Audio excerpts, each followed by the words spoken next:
ఆ వ్యవస్థ వద్దని చెప్తే అది సమాజానికి మైనస్. వెంటనే ఏమంటారంటే ఇంతకుముందు పెన్షన్ తీసుకోలేదా, ఇంతకుముందు రేషన్ షాప్కి పోలేదా? ఎస్, అలాగ వెళ్ళారు. అలాగ వెళ్ళిన వాళ్ళ దగ్గరికే వస్తున్నప్పుడు ఎందుకు ఆపాలి? బేసిక్గా ఇంతకుముందు కూడా పెన్షన్ తీసుకున్నారు. అప్పుడు ఇచ్చినటువంటి పెన్షన్కి నువ్వు క్యూల్లో నుంచోబెట్టిన దానికంటే ఇది బెటర్. ప్రభుత్వం ఏం చూస్తాం, ఎవడన్నా మనం బతకడం మానేస్తామా ఏంటి? రోజు మనిషి అన్నాక బ్రతుకుతూనే ఉంటాడు.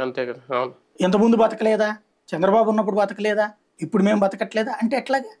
చంద్రబాబు నాయుడు ఉన్నప్పుడు ఉన్న బ్రతుకు కంటే ఇంకా మెరుగైనటువంటి బ్రతుకు జగన్ నుంచి ఆశిస్తారు. అలా ఆశించింది సక్రమంగా జరగకపోతే కేసీఆర్ని పక్కన పెట్టినట్టు పక్కన పెడతారు, అంతే కదా. లేదా చంద్రబాబును పక్కన పెట్టినట్టు పక్కన పెడతారు.